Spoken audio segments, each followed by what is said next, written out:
You're listening to the Quince podcast.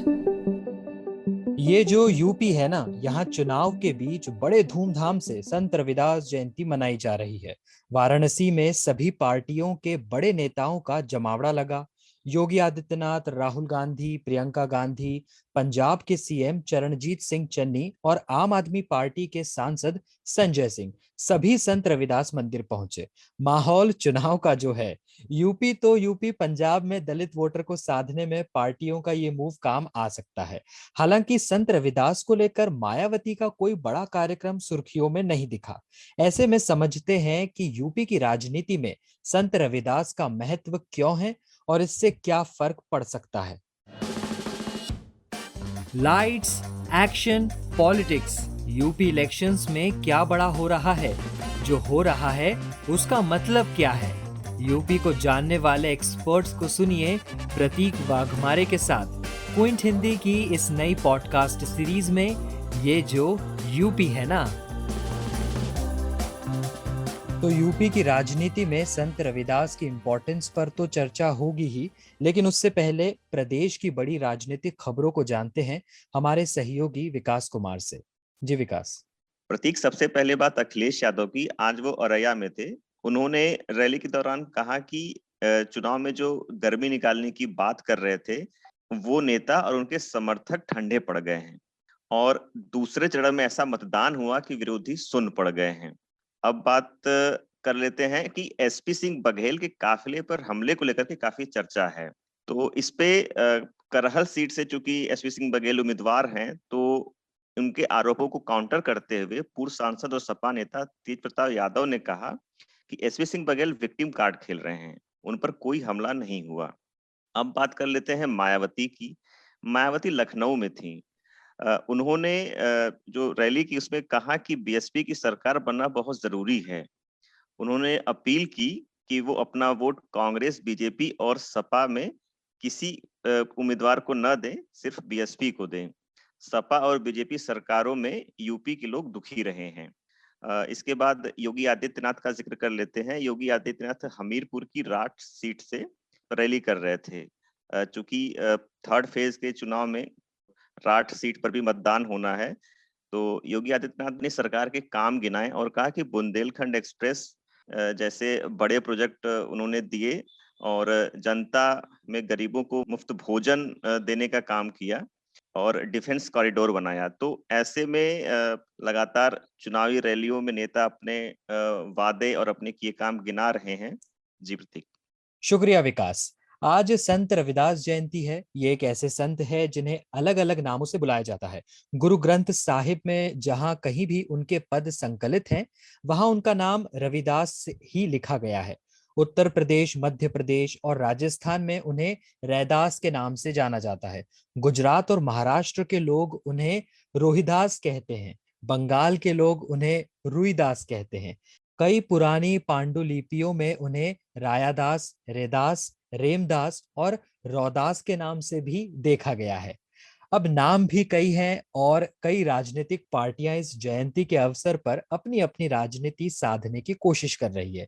इधर अपने UP में 21% वोटर जाटव और गैर जाटव वोटर में बटा है।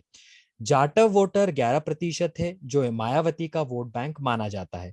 वहीं गैर जाटव वोटर बीएसपी के अलावा दूसरी पार्टियों को भी चुनता रहा है। अब की बार के चुनाव में सभी राजनीतिक पार्टियां उन्हें साधने की कोशिश कर रही है। मेरे साथ बातचीत के लिए सिद्धार्थ कालहंस जुड़े हैं। बिजनेस स्टैंडर्ड के लिए उत्तर प्रदेश चुनाव कवर कर रहे हैं। बहुत बहुत स्वागत है सर आपका क्विंट हिंदी पर। जी धन्यवाद। तो सर, सबसे पहले तो जो संत रविदास जयंती पर आज लगभग सभी पार्टियां वाराणसी में रविदास मंदिर पहुंची है। तो एक केबीसी टाइप मुझे ये सवाल इसमें पूछना है कि आखिर किसके हैं संत रविदास? एसपी, बीएसपी, बीजेपी, आम आदमी पार्टी या कांग्रेस? जी। मूलतः अगर आप उत्तर प्रदेश के संदर्भ में देखें तो संत रविदास दलितों में सबसे ज्यादा जाटो बिरादरी जो होती है, जिसे चमार कहते हैं, उस जाटो बिरादरी के पूज्य पुरुष माने जाते हैं। और जो जाटो बिरादरी है उत्तर प्रदेश में, उसका अधिकांश हिस्सा बहुजन समाज पार्टी के पास है। हालांकि कुछ हिस्सा जिस पर कांग्रेस पार्टी की भी दावेदारी रहती है और कुछ स्थानों पर कांग्रेस पार्टी की तरफ उनका रुझान जरूर देखा गया है। हाँ, इतना जरूर कह सकते हैं कि संत रविदास को मानने वाले, जिन्हें रविदासी कहते हैं, वो उनकी तादाद पंजाब में काफी है, जो कि डेरों के भी अनुयायी होते हैं। उनकी जो समर्थन होता है वो पंजाब हरियाणा में वो कांग्रेस पार्टी को ज्यादा देखा जाता है।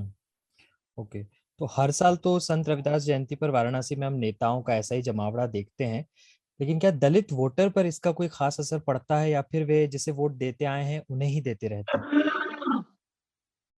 नहीं, देखिए, इसका एक प्रतीकात्मक महत्व ज्यादा होता है और हर साल तो चूंकि इस साल चुनाव है इसलिए आपको बड़ी तादाद में नेताओं का जमावड़ा दिख रहा है। हाँ, प्रियंका गांधी ने और राहुल गांधी ने जरूर संत रविदास की जयंती पर उनके इन स्थानों पर, महत्वपूर्ण स्थानों पर आना जाना शुरू किया था।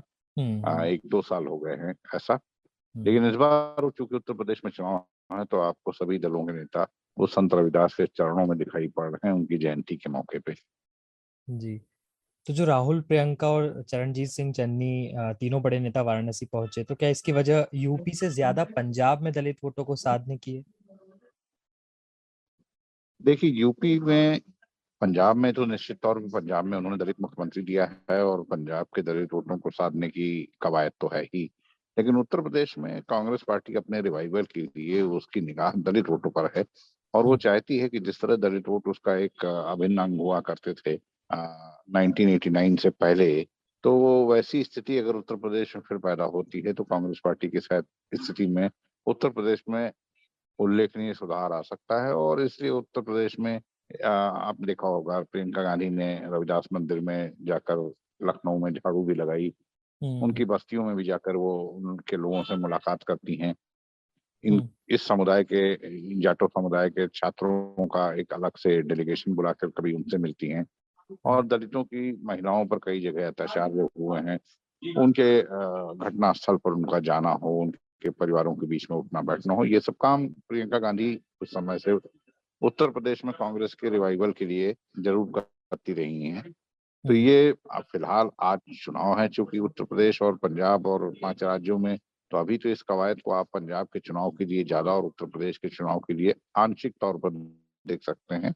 लेकिन जो लंबी रणनीति है उत्तर प्रदेश में कांग्रेस की, उसके तहत वो ये कोशिश में है कि उसके पास एक बार फिर से दलित मत, जिनमें अधिकांशतः जाटो समुदाय के हैं जो संत रविदास को मानने वाले हैं, उनका रुझान फिर से उनकी तरफ वापस लौटे। तो यूपी चुनाव के अगर संदर्भ में बात करें तो अगर थोड़ा आप इसे समझा सके कि इसका किस तरीके से असर और किन इलाकों में खासकर असर देखने को मिल सकता है, और क्या बसपा और जो कांग्रेस है मतलब उसी पार्टी के लिए असर पड़ता दिख सकता है? देखिए, उत्तर प्रदेश के चुनाव में जहां चुनाव हो चुके हैं पहले चरण में और दूसरे चरण में, कई वहां पे विधानसभाएं ऐसी हैं, कई जिले ऐसे हैं, जैसे कि आगरा को दलितों की राजधानी कहा जाता है। सबसे ज्यादा रविदास को मानने वाले जाटो समुदाय के लोग वो आगरा में रहते हैं। इसके अलावा पश्चिम उत्तर प्रदेश के कुछ हिस्सों में रहते हैं। आप इसे ये नहीं कह सकते हैं कि ये वहां पर भारतीय जनता पार्टी, समाजवादी पार्टी और कांग्रेस पार्टी के लोग हैं और केवल इनकी उपस्थिति मात्र से इन जाटो मतदाताओं पर कोई बहुत असर दिखेगा, तो ऐसा तो नहीं दिखता है। लेकिन राजनीति में प्रतीकों का बड़ा महत्व होता है। शायद ये प्रतीकात्मक तौर पर अपनी उपस्थिति के साथ उन मतदाताओं को कोई संदेश देने की कोशिश इसे कहा जा सकता है। मुझे नहीं लगता है कि चुनाव में वोट देने के मामले में जाटो समुदाय पर इनकी वहां उपस्थिति से अभी कोई मुझे परिवर्तन तो नहीं दिखता है। ओके, एक आखिरी सवाल है सर कि इस सब के बीच मायावती का कोई कार्यक्रम सुर्खियों में नहीं आया अब तक, तो इसके पीछे क्या वजह है? वो गायब है। मायावती ने केवल एक ट्वीट करके एक रस्म अदायगी की है आज के दिन। हालांकि जब मायावती सत्ता में होती हैं या सामान्य दिनों में मायावती संत रविदास की जयंती पर कुछ न कुछ कार्यक्रम जरूर आयोजित करती हैं, लेकिन आज उन्होंने नहीं किया है। इसके पीछे एक बड़ा कारण है कि उनको लगता है कि उन्हें कम से कम इस तरह के किसी सिंबोलिज्म की, प्रतीकात्मकता की कोई जरूरत नहीं है। ये समुदाय जो संत रविदास को मानता है वो समुदाय मजबूती के साथ उनके साथ है जिसके पीछे एक लंबी मेहनत की कांशीराम और मायावती ने मिलकर, और उत्तर प्रदेश के तमाम हिस्सों में उन्होंने इस बिरादरी को अपने साथ जोड़ने की कोशिश जो की, वो कोशिश जो की कामयाब हो चुकी है। उन्हें इसकी आवश्यकता मुझे नहीं लगता है कि इन अन्य राजनीतिक दलों की तरह प्रतीकात्मक तौर पर लगती है, इसलिए उन्होंने ऐसा कोई कार्यक्रम नहीं किया। और वो कभी बनारस में ये जो स्थल है, जो उनकी आश्रम है, जहाँ संत रविदास की स्थली कहते हैं, सीर गोवर्धन, वहां पर किसी राजनीतिक मकसद से या उनकी जयंती के मकसद से कभी मैंने मायावती को वहां जाते नहीं देखा है। कभी भी इस तरह की जयंती के कार्यक्रम पे वो नहीं गई है वहां। ओके, ठीक है, बहुत बहुत शुक्रिया सर आपका क्विंट हिंदी से बातचीत करने के लिए। Thank you. तो आप सुन रहे थे यूपी चुनाव पर क्विंट हिंदी की पॉडकास्ट सीरीज ये जो यूपी है ना। अगर ये पॉडकास्ट आपको पसंद आया तो इसे शेयर कीजिए और इस प्लेलिस्ट को सब्सक्राइब कर लीजिए ताकि नया एपिसोड आने पर आपको अपडेट मिल जाए। इस पॉडकास्ट को आप कई पॉडकास्टिंग प्लेटफॉर्म्स पर सुन सकते हैं, जैसे गूगल पॉडकास्ट, एप्पल पॉडकास्ट, जियो सावन, स्पॉटिफाई, गाना और भी कई पॉडकास्टिंग प्लेटफॉर्म्स। तो यूपी चुनाव से जुड़ी हर बड़ी खबर को जानने और समझने के लिए जुड़े रहिए क्विंट के साथ।